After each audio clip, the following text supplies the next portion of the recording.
Assalamualaikum warahmatullahi wabarakatuh. Perkenalkan, nama saya Muhammad Irfanur Hakim dengan NIM 2330 403038 dan teman saya yaitu. Perkenalkan, nama saya Kamila Al-Humairo dengan NIM 2330 403029. Kami dari mahasiswa Universitas Islam Negeri Muhammad Yunus Batu Sangkar. Nah, di sini kami akan membahas materi tentang persediaan. Sebelum itu, jangan lupa like, subscribe, dan tekan lonceng notifikasi agar tidak ketinggalan info terbaru dari kami.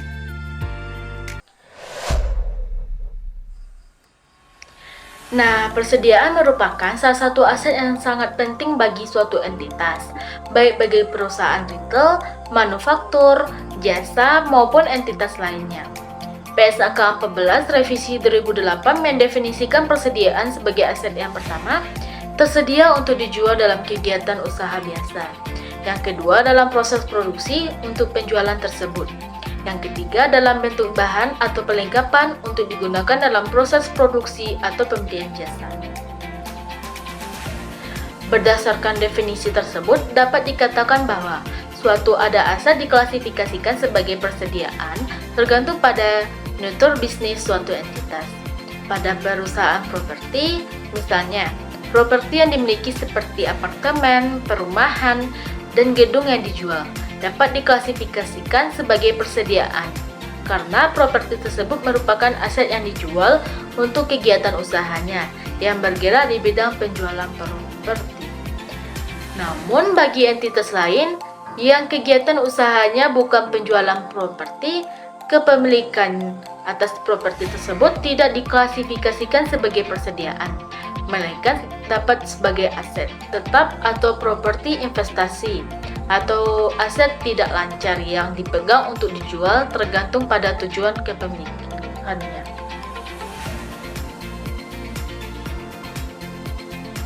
Klasifikasi persediaan antara satu entitas dengan entitas lain dapat berbeda-beda.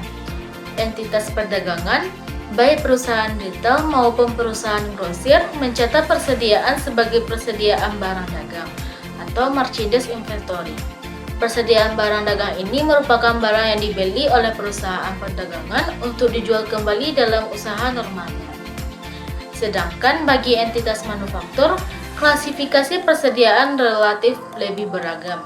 Misalnya perusahaan manufaktur yang memproduksi suku cadang atau spare part otomotif dengan membeli material produk, melakukan proses produksi, dan menjual suku cadang tersebut kepada dealer. Bagi perusahaan seperti ini, persediaan mencakup persediaan barang jadi, yang merupakan barang yang telah siap dijual, persediaan barang dalam penyelesaian, yang merupakan barang setengah jadi, dan persediaan bahan baku, yang merupakan bahan ataupun perlengkapan yang akan digunakan dalam proses produksi. Bagi entitas jasa, biaya jasa belum diakui pendapatannya diklasifikasikan sebagai persediaan. Berdasarkan paragraf 18 PSAK 14 Revisi 2008, biaya persediaan memberi jasa meliputi biaya tenaga kerja dan biaya personalia lainnya yang secara langsung menangani pemberian jasa, termasuk personalia penyedia dan overhead yang dapat diatribusikan, biaya tenaga kerja, dan biaya lainnya yang terkait dengan personalia penjualan dan administrasi umum tidak termasuk sebagai biaya persediaan tetapi diakui sebagai beban pada periode terjadi. Bagi entitas jasa, biaya jasa belum diakui pendapatannya.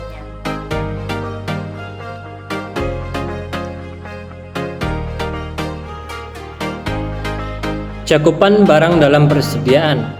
Salah satu permasalahan yang seringkali dihadapi oleh suatu entitas adalah terkait dengan pengukuran kepemilikan atau persediaan. Secara teknis, seharusnya suatu entitas mencatat setiap pembelian atau penjualan atas persediaan ketika telah mendapatkan atau melepaskan hak kepemilikan atas barang tersebut. Namun seringkali ketentuan atau penentuan atas perpindahan hak kepemilikan tersebut relatif sulit dilakukan karena 1. Barang yang ada pada suatu entitas merupakan hak miliknya. 2. barang yang ada pada suatu entitas tapi bukan miliknya. 3. Barang milik suatu entitas tapi tidak ada pada entitas tersebut.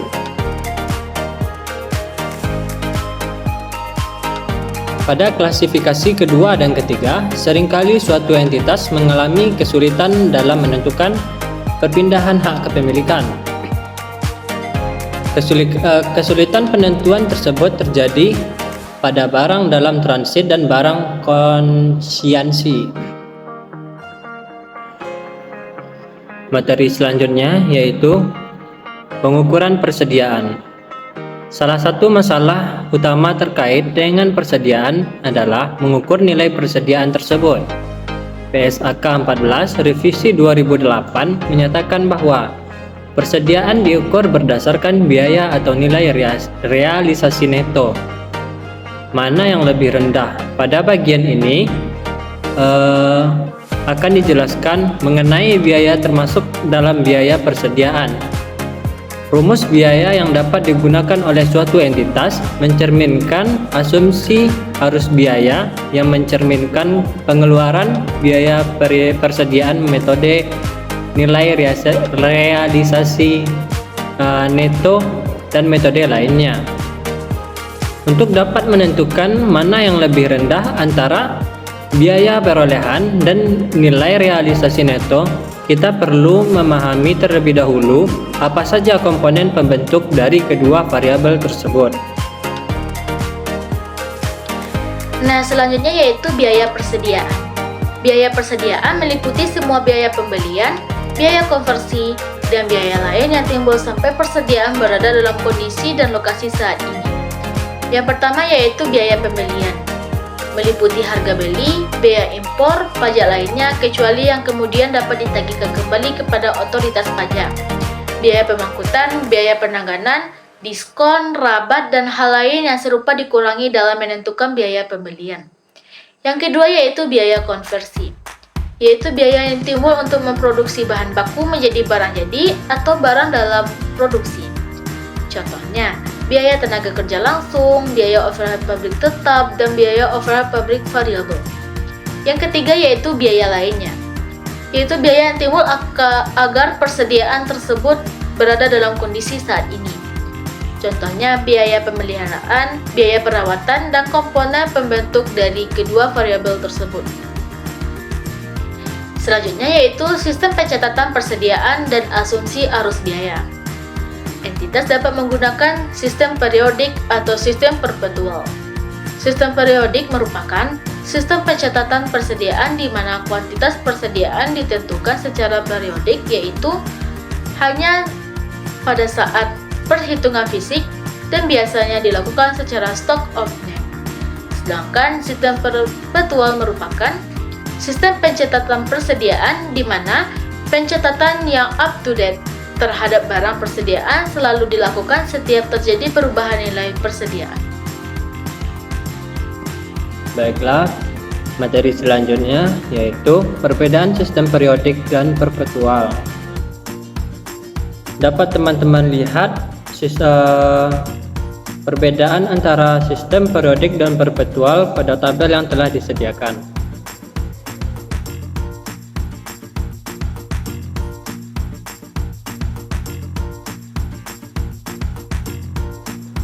Selanjutnya, asumsi arus biaya.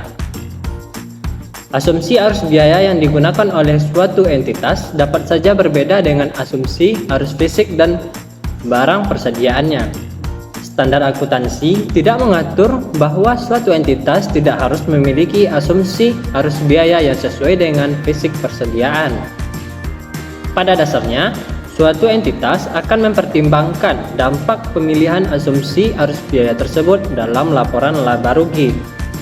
Terdapat 3 alternatif yang dapat dipertimbangkan oleh suatu entitas terkait dengan asumsi arus biaya, yaitu metode identifikasi khusus, masuk pertama keluar pertama, dan rata-rata.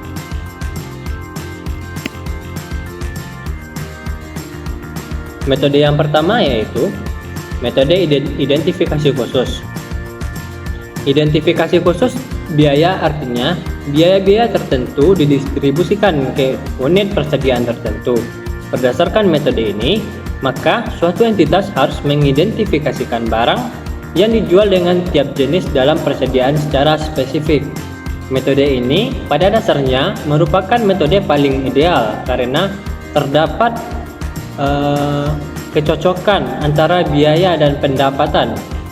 Tetapi karena dibutuhkan pengidentifikasian barang persediaan secara satu persatu, maka biaya metode ini hanya diterapkan pada suatu entitas yang memiliki persediaan sedikit.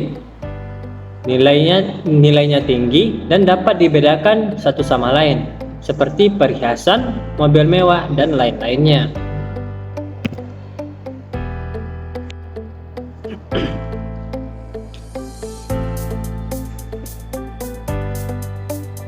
Contoh dari kasus metode identifikasi khusus dapat teman-teman lihat pada contoh soal yang telah kami sediakan pada PPT ini.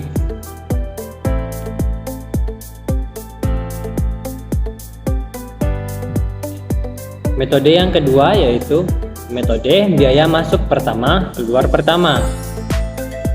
Metode biaya MPKP mengasumsikan unit persediaan yang pertama dibeli akan dijual untuk digunakan terlebih dahulu, sehingga unit yang tertinggal dalam persediaan akhir adalah yang dibeli atau diproduksi kemudian. Metode ini merupakan metode yang relatif konsisten dengan arus fisik dari persediaan, terutama untuk industri yang memiliki perputaran persediaan yang tinggi. Penggunaan metode ini menghasilkan laporan posisi keuangan yang sesuai dengan nilai kini persediaan. Sedangkan kelemahan metode ini adalah tidak refleksikan nilai laba yang paling akurat karena metode ini kurang cocok antara biaya dan pendapatan. Dalam metode ini, biaya persediaan mengacu pada harga pembelian yang terlebih dahulu, sehingga biaya tersebut tidak cocok dengan pendapatan yang diperoleh perusahaan. Selanjutnya yaitu metode rata-rata tertimbang. Metode rata-rata tertimbang digunakan dengan menghitung biaya setiap unit berdasarkan biaya rata-rata tertimbang dari unit yang serupa pada awal periode dan biaya unit serupa yang dibeli atau diproduksi selama suatu periode. Untuk menghitung biaya persediaan ini, terlebih dahulu harus dihitung biaya rata-rata per unit, yaitu dengan membagi biaya barang yang tersedia untuk dijual dengan unit yang tersedia untuk dijual. Persediaan akhir dan beban pokok penjualan dihitung dengan dasar harga rata-rata tersebut. Selanjutnya yaitu penggunaan metode lain dalam valuasi persediaan. Yang pertama yaitu metode laba bruto. Metode ini menghitung persediaan dengan mengestimasikan jumlah persediaan akhir berdasarkan nilai barang yang tersedia untuk dijual. Penjualan dan presentasi laba bruto. Metode ini dipakai untuk mengestimasi nilai persediaan ketika entitas mengalami kebakaran atau bencana alam yang merusak sebagian besar persediaan perusahaan. Yang kedua yaitu metode retail. Metode ini merupakan metode pengukuran nilai persediaan dengan menggunakan rasio biaya yang untuk menurunkan nilai persediaan akhir dinilai berdasarkan nilai retailnya menjadi nilai biaya. Metode ini banyak dipakai oleh entitas perdagangan yang memiliki banyak sekali jenis barang dengan nilai per barangnya tidak sebesar seperti supermarket dan department store. Entitas perdagangan dapat menghitung persediaan fisik pada harga retail atau mengestimasi persediaan akhir retail dan kemudian menggunakan rasio cost to retail untuk mengestimasikan nilai persediaan pada nilai biaya. Karenanya, metode retail ini juga dapat digunakan untuk mengestimasikan nilai persediaan untuk keperluan pelaporan keuangan interim apabila perusahaan tidak melakukan stock of name.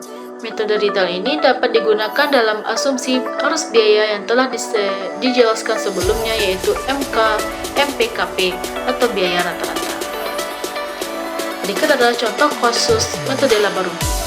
Misalnya yaitu PT Merdeka memiliki persediaan awal sebesar 15 juta dan pembelian sebesar 60 juta. Dan keduanya pada nilai biaya. Penjualan pada harga penjualan adalah sebesar 90 juta. Margin perusahaan dari harga penjualan sebesar 30%. Berikut adalah perhitungannya. Persediaan awal pada nilai biaya yaitu 15 juta, pembelian pada nilai biaya yaitu 60 juta. Dijumlahkan dapat hasilnya menjadi barang tersedia untuk dijual pada nilai biaya. Selanjutnya, penjualan pada harga penjualan yaitu 90 juta dikurangi laba neto 30% yaitu margin perusahaan tadi dikali 90 juta. 90 juta itu adalah penjualannya, dapat hasilnya 27 juta. Dikurangi 90 juta dikurangi 27 juta dapat hasilnya yaitu penjualan pada nilai biaya yaitu 63 juta. Nah, dikurangi dengan barang tersedia untuk dijual 75 juta dikurangi penjualan pada nilai biaya 63 juta dapat hasilnya perkiraan nilai persediaan pada nilai biaya yaitu 12 juta. Materi terakhir yaitu pengungkapan. Terkait dengan persediaan, maka penyajian pada laporan keuangan suatu entitas harus mengungkapkan beberapa hal sebagai berikut. Yang pertama, kebijakan akuntansi yang digunakan dalam pengukuran persediaan termasuk rumusan biaya yang akan digunakan. Yang kedua, total jumlah tercatat persediaan dan jumlah nilai tercatat menurut klasifikasi yang sesuai bagi entitas. Yang ketiga, jumlah tercatat persediaan yang dicatat dengan nilai wajar dikurangi dengan nilai biaya untuk menjual. Yang keempat, jumlah persediaan yang diakui sebagai beban satu sama lain. Yang keempat, jumlah persediaan yang diakui sebagai beban selama periode berjalan. Yang kelima, jumlah setiap penurunan nilai yang diakui sebagai pengurangan jumlah persediaan yang diakui sebagai beban dalam periode berjalan. Yang keenam, jumlah dari setiap pemulihan dari setiap penurunan nilai yang diakui dengan pengurangan jumlah persediaan yang diakui sebagai beban dalam periode berjalan. Yang ketujuh, kondisi atau peristiwa penyebab terjadinya pemulihan nilai persediaan yang diturunkan. Yang kedelapan, nilai tercatat persediaan yang diperlukan sebagai jaminan dan kewajiban. Mungkin sekian penyampaian materi dari kami. Jika terdapat kesalahan atau kekurangan dalam penyampaian materi, kami mohon maaf dan saya sudahi dengan billahi fi sabilillah wastabiqul khairat.